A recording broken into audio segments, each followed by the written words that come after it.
Hey everyone, welcome back to Attacking Third. Darian, Christine, Sandra, and Lisa previewing the Barclays Women's Super League Match Day 1. It all kicks off on Friday. We have a host of games across the weekend, but let's start our preview with a bang. Arsenal taking on Manchester City. This match Sunday at 7:30 a.m. and we're starting with a bang at the Emirates. Manchester City finished second last year in the league. Arsenal third. Coming into this match day, Arsenal, they fell 1-0 away from home to Häcken in the Champions League qualifiers. Meanwhile, City, they dominated a 5-0 win over Petty FC in Champions League goals from Miedema, a brace from Jess Park, Mary Fowler, and Chloe Kelly also getting on the score sheet. But Christine, Viv Miedema in the opening match day gets to stare down the barrel at her old team. First day at the office. So is it a question, Christine, of if or how many goals Miedema scores in this match? I think unfortunately it's going to be a how many. It's definitely going to be a how many. Although obviously everyone for the most part has played with Viv. They know what she's capable of. I'm sure that they'll be adjusting tactically, which will be an entirely new side of the coin for a lot of these defenders. Viv Miedema is definitely someone that you want to have on your team, not have to worry about marking. But it should be a spicy one. Obviously, what we saw with Arsenal against Häcken is that they were dominant. They were possessing. They were clean in their passing. They just were not converting their chances. So while Jonas doesn't seem particularly fussed about it yet, I think that if we see that happen again, especially starting the season, not just in this first entry point where I think they'll come back around and sort of right the ship in Champions League, I think this will be an important statement going into this match, especially against Viv Miedema and Man City first go round. Yeah, big battle between these sides. For City in their Champions League play, they were without forward Bunny Shaw due to a visa error. So, I mean, yeah, a bit of an eye roll for sure, Darian. It's a little bit embarrassing. However, City now has a fully rested Bunny Shaw available Wednesday. Scary season. Scary season. Scary season. But I think because if I'm Arsenal and I'm the players, I'm thinking, okay, this is the time where we can try to hit City. Yes, they have some new players. It's early in the season. I don't know if they're gelling totally. Bunny Shaw, maybe she's not fully informed because she hasn't had full 90 minutes. This is the time where you can really just swing and see how you land against City, especially knowing that we don't know the chemistry between Miedema and Bunny Shaw yet, but I imagine it's great. But this is me being hopeful on the Arsenal side, that you need to go at them. Arsenal has a really stacked front line as well. This is a team they also need to be feared. But I think we're going to see these two teams come out working on the new principles to elevate their games from what we saw last year and just try. It's the first game of the year. You have nothing to lose. This is where you're going to learn the most from them, see where your team is at, where you need to adjust. These are two top teams in the league, two of the top three teams in the league. So I think we're going to see a really fun, possibly high scoring game, I hope, but we'll see.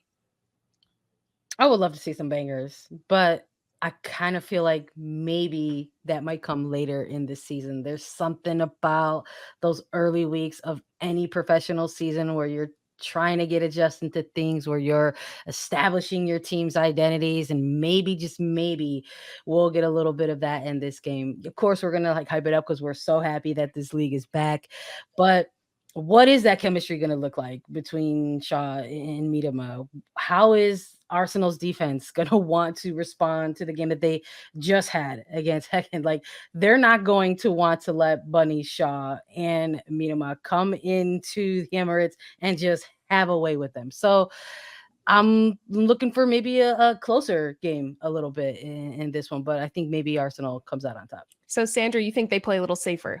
I do. We'll I see. don't know. I feel like this is definitely the match of the weekend, but it also has the extra sort of pizzazz of being like Arsenal were the ones that snatched that title out of Man City's hands last season, and Stina Blackstenius has put her name all over that goal. So they were kind of the tipping point. I think that this is like a really interesting start for the season, but a super exciting one.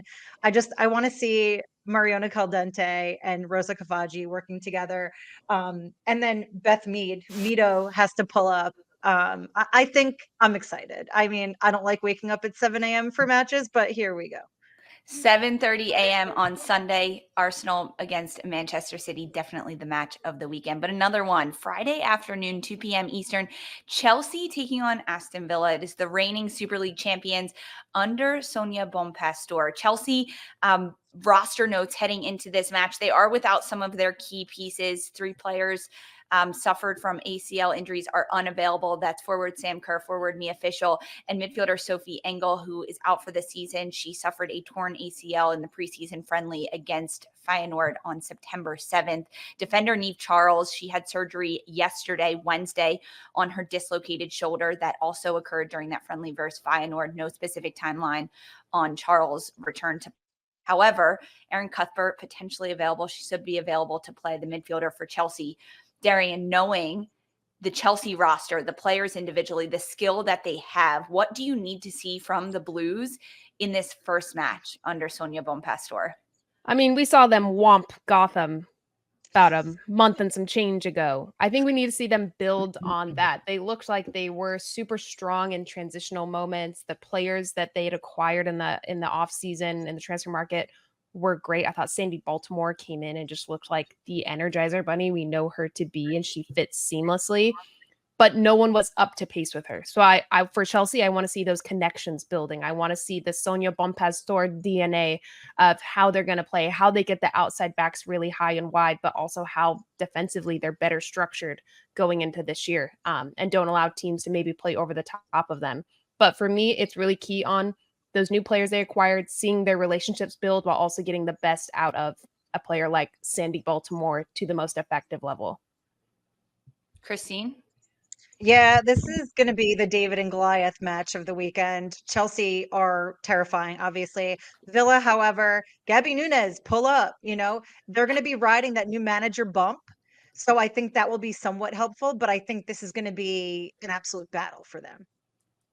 Love to see it. Okay, so that match at Kings Meadow, Friday, 2 p.m. Eastern, Chelsea versus Aston Villa. The last one that we are previewing ahead of the Barclays Super League match day 1, Manchester United against West Ham. This match is Saturday at 7 a.m. Last season, West Ham struggled. They finished 11th in the table, only 3 wins in league play, but they've got some reinforcements this year, full-time. Christy Mewis, Katrina Gorey, in addition to a ton of other transfers. They look different. However, United, Sandra, they finished 5th last season. They get to host this game at Old Trafford, and their roster looks differently, most notably at the goalkeeper position without Mary Earps, who's now in France at PSG. So, Sandra, without Earps, what do you expect from United defensively, and who's going to start in goal? Oh my goodness. First of all, I'm surprised you didn't go to Darian because this is her favorite team. Someone now give me a that, Man United shirt. yeah, Something. now that we just discovered on this episode that she's like Red Devils all the way. But look, I think when we're looking at the head-to-head of these two teams, it'd be foolish to not go with Man United. And I need them to get this win just for my own peace of mind, because this was a team, I think, at a certain point in last campaign where we just were looking for them to take that next step despite all of the constant narratives around them. Mary Earps, will she stay? Will she go? She's gone. Nikita Paris kind of getting goals and kind of like making a name for herself there. Again, we're talking about players that they have to navigate this new season without. So who's going to step up? I'm hopeful that Mallard is going to shake things up for Man United, and this is the player that I think they really need to see get going. And I think in terms of the back line, I think they help kind of ensure some things with Dominique Jensen for Wolfsburg. So I thought, maybe we didn't give them a lot of love in terms of like some of the big transfer moves, but I think part of the narrative that came out of Man United that we heard constantly from Mark Skinner was that they had to make moves, that they had to be competitive within the transfer windows specifically. So hopefully they get the win in this one. And then they moved them out of the big house and made them, be so for real. The man just recently had to issue another statement just to address the fact that the women have not been displaced. This is a better situation. They're closer to the pools. I'm like, man, this Tough, this tough, does not tough. get better. Your PR campaign is not going to work here. But I digress. I do think that this, I feel like, is the more too early to tell match, because West Ham did make a lot of moves and they were very poor last season. I think it will just a big question as to like how well they're coming together. I think that's going to take a little bit of time. So right now I'm going to have to say that my prediction is leaning in favor of United. Same. And United have Grace Clinton. Mhm. Shout Huge. out. That's a huge Massive last season. acquisition. Yeah. So I think, yeah, it's going to United, but West Ham, there's some beauty in the naivete of having a new coach. You have players coming back from injury. You have some good acquisitions. I still think they'll put up a fight against United, but I think United, it's in favor of them simply because they have more history with this team. They've had the same coach. They can build on what they had last year with a little bit more solid ground. But I do think maybe West Ham could be a bit of a sleeper team. Oh, yeah, that will be fun to watch. Saturday, Manchester United hosting West Ham.